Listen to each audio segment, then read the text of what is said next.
तुम्हारा जब व्यक्ति का बुरा समय होता है ना, जब व्यक्ति का बुरा समय होता है तो वो बुरा समय में कई लोग ज्योतिषों के पास जाते हैं, ब्राह्मणों के पास जाते हैं तो कहते हैं गुरुजी आपने तो कहा था कि इतने दिन में हमारी ग्रह दशा बदल जाएगी, तो तुम बार अभी फिर हम दिखाने आए, हमारी दशा तो बदली नहीं। ब्राह्मण ज्योतिषी हमेशा आपके सामने ये जरूर कहेगा कि थोड़ा समय लग सकता है, थोड़ा सब्र रखिए, समय लगेगा, होगा। तुमको तुमने तो किया था इतनी जल्दी हो जाएगा, ना थोड़ा सब्र रखो, ट्रेन आएगी जरूर, उसी प्लेटफॉर्म पर आएगी, उसी जगह पर आएगी, थोड़ा समय का इंतजार करो, उसी तरह दुख कटेगा, थोड़ा इंतजार मिलेगा, थोड़ा इंतजार करेगा, थोड़ा समय लग सकता। अंत समय प्रभु आना। हम जानते हैं आप लोगों को बहुत कुछ बोलना है, पर बैठो थोड़ा समय निकालो। अंत समय प्रभु आना पड़ेगा, वचन दिया तो निभाना पड़ेगा। आए ना आए प्रभु कुटुंब कबीला, अंत समय प्रभु आना पड़ेगा। ये शिव तत्व है, इसको पहचानना कठिन है।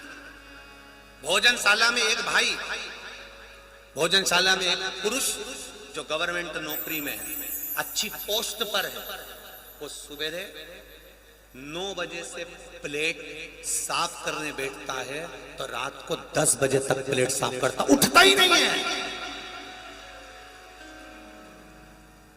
हमने कहा कि जब सूचना मिली तो उसको बुलाकर कहा कि भाई एक काम करो, कल हम व्यासपीठ से आपका सम्मान कर देते हैं। कहा नहीं गुरुजी, मैं सरकारी नौकरी में हूँ, बाद में लोग मेरी खिल्ली उड़ाएंगे देखकर, इसलिए मैं सामने नहीं आऊँगा। मैं तो बाबा की सेवा करने के लिए 10 दिन के लिए आया था, ये झूठन साफ करने का मौका मिला है, मेरी भी जिंदगी मेरा बाबा साफ करेगा, ये निश्चित है। बैठा एक बहन रोज पानी की बाल्टी में पानी भरती, डब्बे से पिलाती रहती पूरी कथा में। ये भक्ति है तुम्हारी, भक्ति अविरल भक्ति।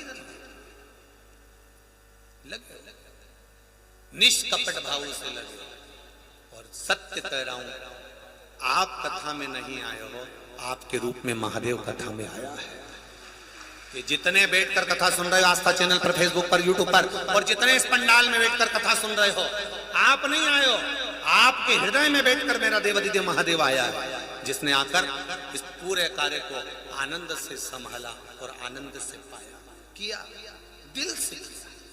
शायद दुनिया का पहला ऐसा भंडारा होगा जिसकी भोजन की थाली में आधा चावल का दाना भी नहीं छूटता था और लोग उसको चाट कर साफ करते थे। दुनिया का पहला भंडारा, ये दुनिया का पहला भंडारा है कुबेरेश्वर धाम का, जहां आधा चावल का दाना भी झूठा नहीं छूटा। जो थाली में लेते थे उसको पूरा, आप लोगों ने तो पाया है, बोलो सही है कि गलत है? पूरा चावल का दाना, एक एक सब्जी, एक एक आलू, और चाहे वो एक एक जरा सा जीरे का भी दाना है तो उस प्लेट को पोंछा गया और चाट लिया गया। ये पहला दुनिया का ऐसा भंडारा चला होगा जिसमें एक अन्न का दाना फेंका नहीं। ये अविरल भक्ति है तुम्हारी। देंगे माइक देंगे, बैठिए देंगे। आज अगर 5-10 मिनट मिल गए ना तो तुम्हारे को माइक पहुंचा देंगे, ठीक है? आप लोग बोल लेना जो बोल। अविरल भक्ति है, उस विश्वास के साथ में आए, भरोसे के साथ।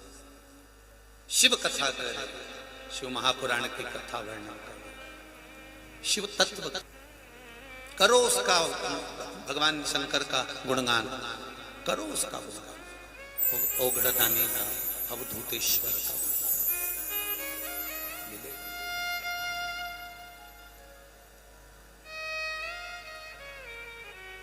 महाराज। शिव महापुराण की कथा कर रही है, शिव तत्व कह रहा है।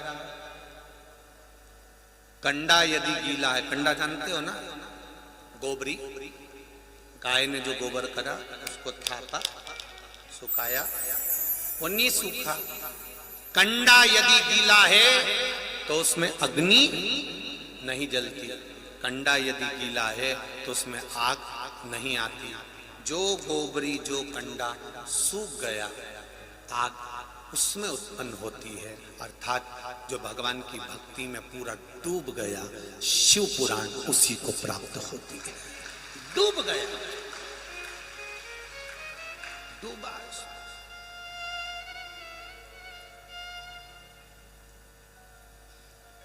और जो डूबा उसे मिला, जो डूबा उसे प्राप्त। शिव महापुराण की कथा करिए कि भक्ति का बल जिस दिन बढ़ता है, भक्ति का स्वरूप जिस दिन बढ़ता है, उस दिन आनंद की अनुभूति अपने आप होने लगती है। उस दिन जीव के आनंद का अनुभव अपने आप। शिव महापुराण की कथा में वर्णन आता है, माता पार्वती भगवान शंकर के साथ विराजमान है। विराजमान होते होते एकदम भगवान देवादिदेव महादेव ने कह दिया, पार्वती चल मैं तुझे काशी घुमा कर लेकर आता हूं। शिव जी ने पार्वती जी को नंदी पर बिठाया, नंदी पर बिठाकर माता पार्वती देवादिदेव महादेव को लेकर चल, और महादेव स्वयं पार्वती को लेकर जा रहे हैं, पार्वती महादेव को लेकर जा रही हैं। जब जीवन में आप जाएं, सत्कर्म की ओर बढ़े, तो कहीं स्मरण में रहे कि कभी कभी गुरु चेले को और कभी चेला गुरु को प्रभु के करीब लेकर जा सकता है, नजदीक। कभी गुरु कभी चेला, ये दोनों शिव के करीब लेकर जाने वाले हैं। होता है, एक गुरुजी ने चेले से कहा पूजन करते करते, वो वहां पर तुलसी का क्यारा है, जा तो जरा तुलसी लेके आ, जा तुलसी दल लेकर आ। अब चेले को बड़ा बुरा लगा। चेले ने सोचा बताओ गुरुजी का यदि एक काम कर दिया ना तो ये गुरुजी मेरे को सब काम बताते रहे। अब पक्का आलसी था, पक्का आलसी था। उसने कहा मैं जाऊं नहीं। गुरुजी बोलो बेटा तुलसी का पौधा कैसा होता है, तुलसी जी का पौधा कैसा होता है। गुरुजी ने माथा खुजा लिया कि बताओ गजब का आदमी है, गजब का बच्चा है, इसको तुलसी का पौधा नहीं मालूम। तुलसी के पत्ते में छोटे छोटे पत्ते होते हैं, मंजरी लगी होती है, बड़ी सुंदर आनंद होता है, कोमल सी डाली होती है। गुरुजी मैंने तो तुलसी का पौधा देखा ही। इतने में गुरुजी ने दूसरे चेले को बुलाया, बेटा इधर आ। हाँ गुरुजी, जा थोड़ा तुलसी का दल ला दे, मेरे को शालिग्राम जी का पूजन करना है। तो दूसरे चेले ने सोचा जब ये नहीं गया तो मैं काय को जाऊं। उसने भी कह दिया गुरुजी मैं तो तुलसी के पौधे को जिंदगी में आज तक पैदा हुआ जब तक आज तक नहीं देखा, कैसा होता है। गुरुजी ने बोला छोटे छोटे से पत्ते होते हैं, मंजरी लगी होती, कोमल सी डाली होती है। चेला बोला गुरुजी तुम के लिए आओ ना। इतने में गुरुजी बोले मैं पूजन में बैठा हूं बेटा, ये पूरा तख्ता मेरा पूजन का है, मैं जा नहीं सकता। एक काम करो, तू आगे से उठा, ये पीछे से उठाएगा, पूरा तख्त उठा के मैं तुम्हें लेके चलता हूं और तुलसी का पौधा दिखा दूंगा। अब एक चेले ने आगे से उठाया, एक चेले ने पीछे से उठाया। आधा वजन तो तख्ते का और आधा गुरुजी का। अब ये दोनों उठा के 3-4 जगह रख के सुस्ता रख ली और रख कर गुरुजी बोले वापस ले चलो। फिर इन्होंने तोका है, उठाया है, लेकर पहुंचे। पहुंचने के बाद गुरुजी ने कहा अब मैंने तुम्हें तुलसी का पौधा बता दिया है, अब समझ में आ गया। दोनों चेले बोले अब तो हम बाप जमाने में नहीं भूल पाएंगे कभी तुलसी का, अब नहीं भूल। कठिन था, कठिन था, कठिन था, कठिन। और भजन चित्त की कठिनता के अनुसार, भजन चित्त का आनंद पाने के साथ शिव तत्व को जानने का मौका मिला। पार्वती जी शंकर जी को लेकर जा रही, शंकर पार्वती को लेकर जा रहे।